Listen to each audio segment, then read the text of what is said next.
Assalamu alaikum class. वालेकुम अस्सलाम ma'am. Ma'am वालेकुम सलाम। How are you all? Alhamdulillah, fine fine, ma'am. अल्हम्दुलिल्लाह, आप कैसी हैं ma'am? I am fine too. Okay, today the topic which we are going to discuss is theory and techniques of teaching, listening and speaking. First of all, we have to introduce how teaching can be made in learning skills like listening and speaking.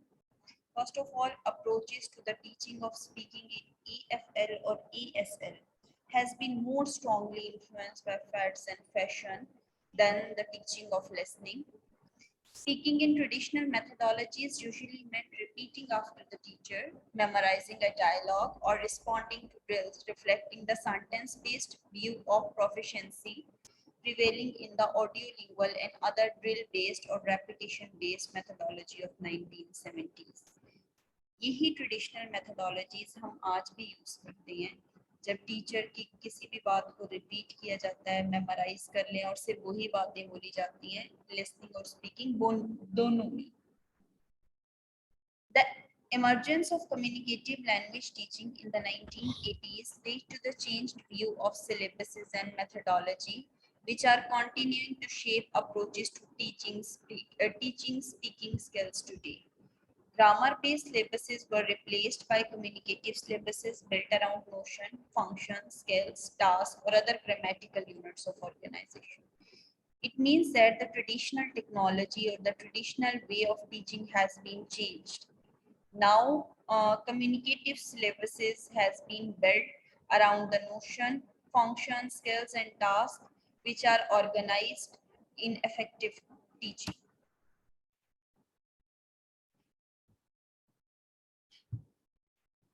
Fluency became a goal of speaking for speaking courses, and this could be developed through the use of information gap and other tasks that required learners to attempt real communication despite limited proficiency in English. In doing so, they would develop communication strategies and engage in negotiation of meanings, both of which were considered essential to the development of oral skills. Clear? Is it clear? Yes Yes, ma'am. Okay, the notion of English as an international language has also prompted a revision of the notion of communicative competence to include the notion of intercultural competence. It means that English has gained a status of international language. So in that international language, we have the ability of communicative competence. You all familiar with the concept of communicative competence, and communicative competence include the notion of intercultural competence. It means that different cultures interact at the same time and we get language explosion from there. This shifts the focus to learning how to communicate in cross-cultural settings where native speaker norms of communication may not be a priority. At the same time, it is not accepted that models for oral interaction in classroom materials cannot be simply based on the intuitions of textbook writers, but should be informed by the finding of conversational analysis and the analysis of real speeches. Cross-cultural settings are not necessary to understand a language or for communication. Rather, now for oral interaction in classroom, it doesn't depend on the intuition of textbook writers. Rather, we have to develop a critical thinking over there by analyzing their conversation and their real speech. The teaching of listening, it is a first step. In this process, we will discuss teaching listening from two different perspectives. First is listening as a comprehension, and second is listening as acquisition. Now, what is listening as comprehension? Listening as comprehension is a traditional way of thinking about the nature of listening. This view of listening is based on the assumptions that main function of listening in second language learning is to facilitate understanding of spoken discourse. Listening as comprehension basically focuses to understand the spoken discourse of other person, whereas language as acquisition, this view of listening considers how listening can provide input which triggers the further development of second language proficiency. We can acquire language and we are acquiring different languages at the same time. So listening as inquisition basically deals with the input and it develops second language proficiency or any other language which we are going to acquire. In listening process, there are some strategies. A successful listening can also be looked at in terms of strategies the listener make use of when listening. A focus on how to listen raises the issues of listening strategies. Strategies can be thought of as the ways in which learner approaches and manages a task, and listeners can be taught effective ways of approaching and managing their listening. These activities seek to involve listeners actively in the process of listening. Buck in 2001 identifies two kinds of strategies in listening. First is cognitive strategies and the second is metacognitive strategies. Cognitive strategies are those mental activities related to comprehending and storing input in working memory or long-term memory for later retrieval. It includes comprehension processes. It simply means that cognitive strategies are those mental activities that are working to store a memory or store any sort of information for a longer period of time. It includes comprehension processes like associated with the processing of linguistic and non-linguistic input. We have to comprehend this linguistic and non-linguistic input. The second is storing and memory processes. It is basically associated with the storing of linguistic and non-linguistic input in working memory or long-term memory. Means here the information has been stored over a longer period of time. And the last is using and retrieval processes. It is basically associated with assessing memory to be ready for output. Whenever we are going to communicate, firstly we have an input, then we will store it, and then we will give an output after getting that education or after getting the knowledge that has been received through the input process. So this is cognitive process. The second is cognitive strategy or cognitive process. Second is metacognitive strategies. Metacognitive strategies are those whose conscious and non-conscious mental activities that perform an executive function in the management of cognitive strategies. These activities may be conscious or may be unconscious, but these are also mental activities, and these sort of strategies manage the cognitive strategies. It includes assessing the situation, what sort of situation it is, taking stock of conditions surrounding a language task by assessing one's own language, one's own internal and external resources, and the constraints of situation before engaging in a task. We have to deal with all these things when we are going to assess the situation. Second is monitoring. It determines the effectiveness of one's own or an other's performance while engaged in a task. Whenever we are going to perform certain tasks, someone is there, or metacognitive strategies helps to monitor the effectiveness of that work. Self-evaluating is determining the effectiveness of one's own or other performance after engaging in the activity. This is self-evaluating metacognitive strategy. And the last is self-testing. Testing oneself to determine the effectiveness of one's own language use or the lack thereof.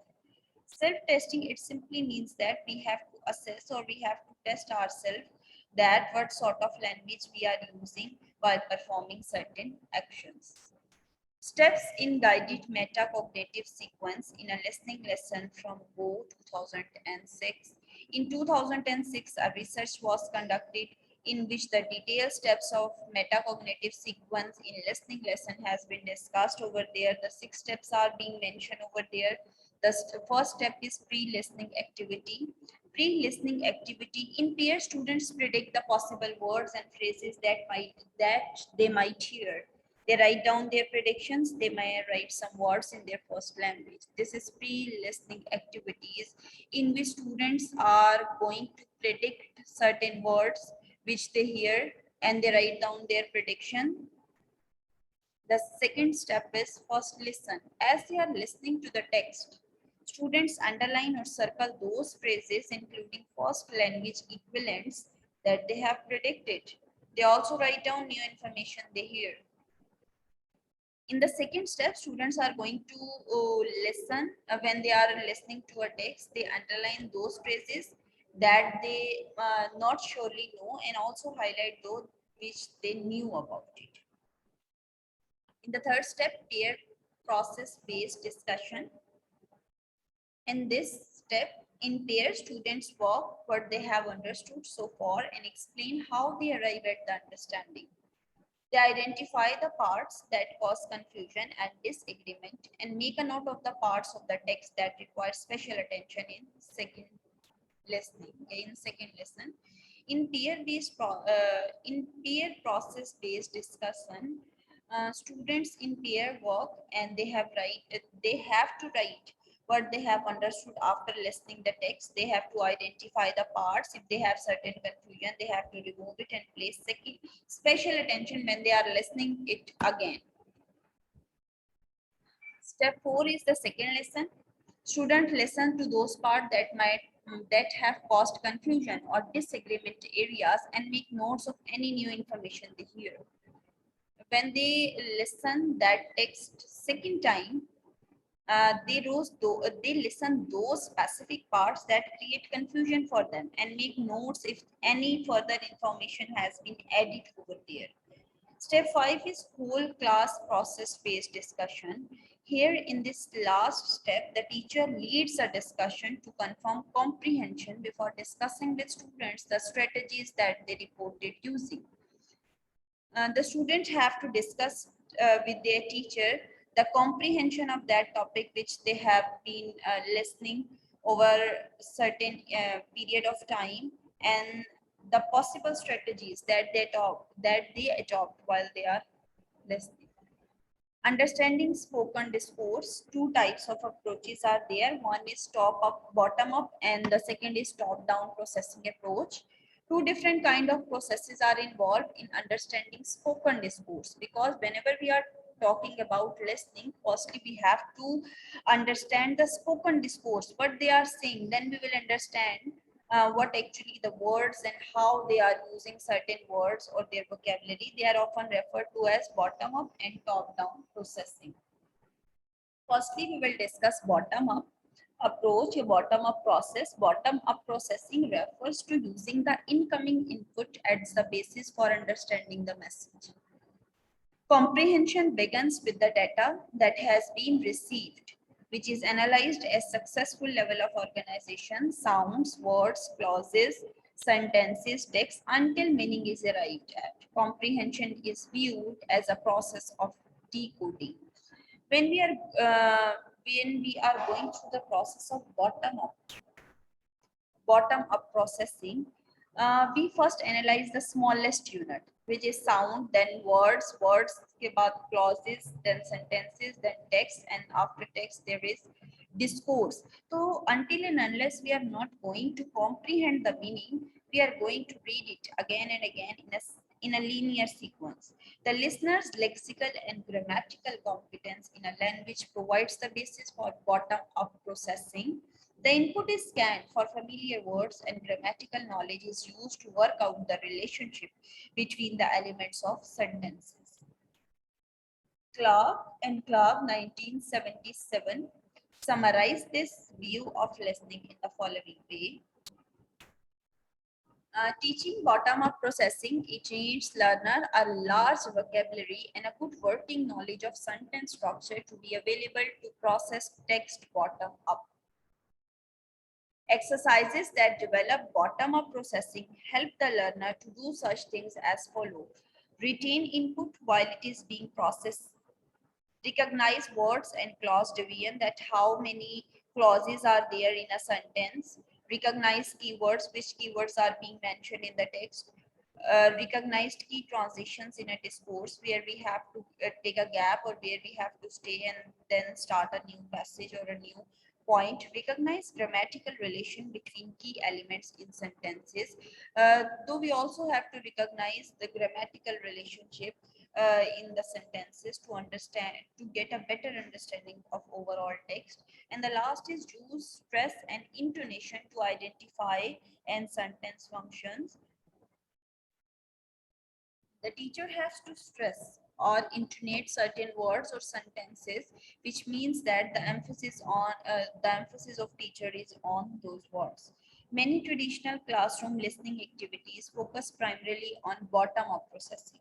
Exercises such as dictation, close listening, the use of multiple choice questions after a text, and similar activities which require close and detailed recognition and processing of the input, and which assume that everything the listener needs to understand is contained in the input. It simply means that whatever the teacher is dictating you, you have to write, you have to answer the multiple choice questions after reading a text, and similar activities when you are going to read a text, you get the main idea and you will understand what actually the writer is trying to say. The second approach is top-down approach.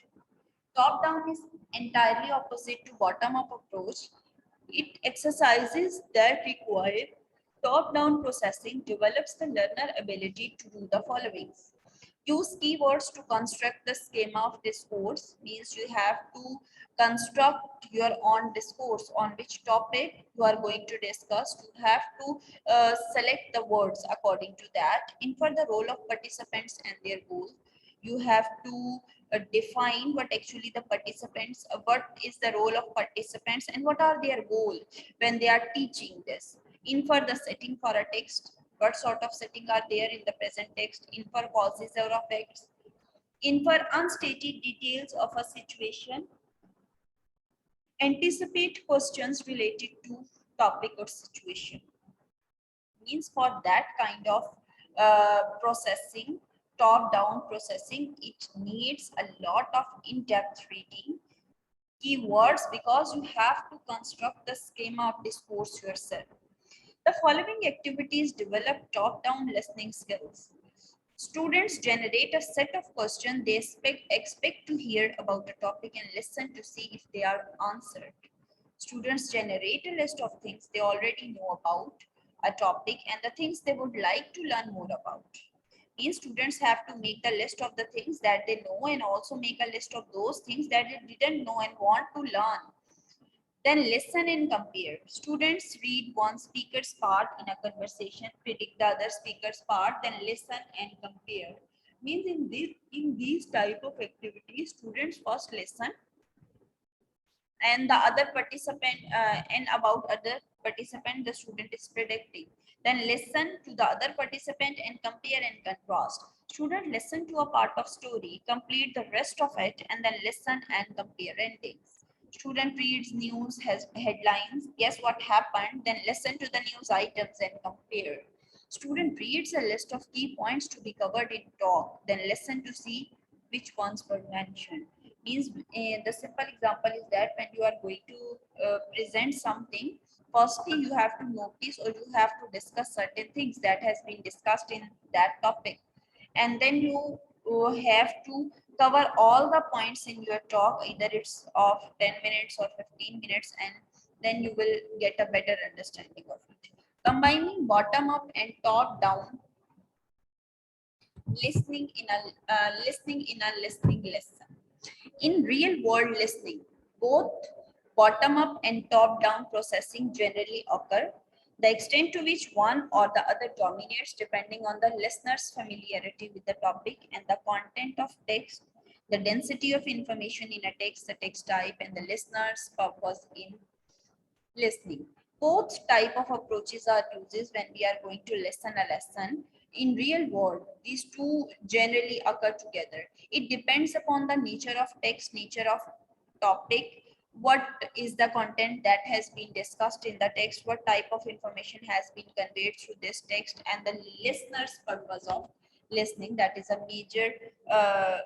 major characteristics of that approach. The second approach that we are going to deal with is listening as an acquisition. we acquire other language, we acquire English language in EFL context. This approach to teaching of listening has been based on the following assumptions. Listening serves the goal of extracting meanings from messages. In order to do this, learners have to be taught how to use bottom-up and top-down processes in arriving at an understanding of message.